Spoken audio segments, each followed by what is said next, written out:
మహిళా అభివృద్ధి శిశు సంక్షేమ శాఖ ఆధ్వర్యంలో నిజామాబాద్ జిల్లా టెక్రియాలో పాఠశాలల విద్యార్థులు రక్తహీనత పరీక్ష శిబిరం నిర్వహించారు.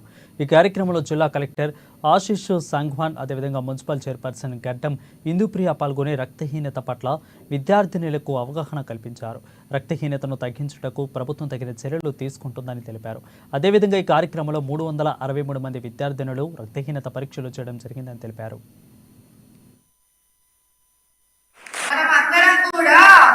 హంసలాగా తయారు కావాలి. ఎందుకు తెలుసా? హంసకు ఒక స్పెషల్ క్వాలిటీ ఉంటుంది. పాలని నీళ్ళని సపరేట్ చేసే క్వాలిటీ ఉంటుంది.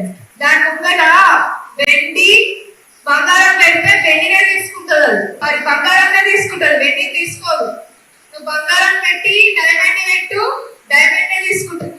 అలా మనుషులు ఏం చేస్తారు? మంచిని చెడుని పెడితే ఏం తీసుకుంటున్నాం? మంచి తీసుకో మనం. అందుకే ఏదైనా కానీ మనం మంచిగానే తీసుకోవాలా, మంచిగానే ఆలోచించాలి. మనం అందరం కూడా హంసలాగానే తయారు కావాలి. ప్రతి సంవత్సరం సెప్టెంబర్ 4 పోషణ్ మా లాగా జరుపుకుంటున్నాము.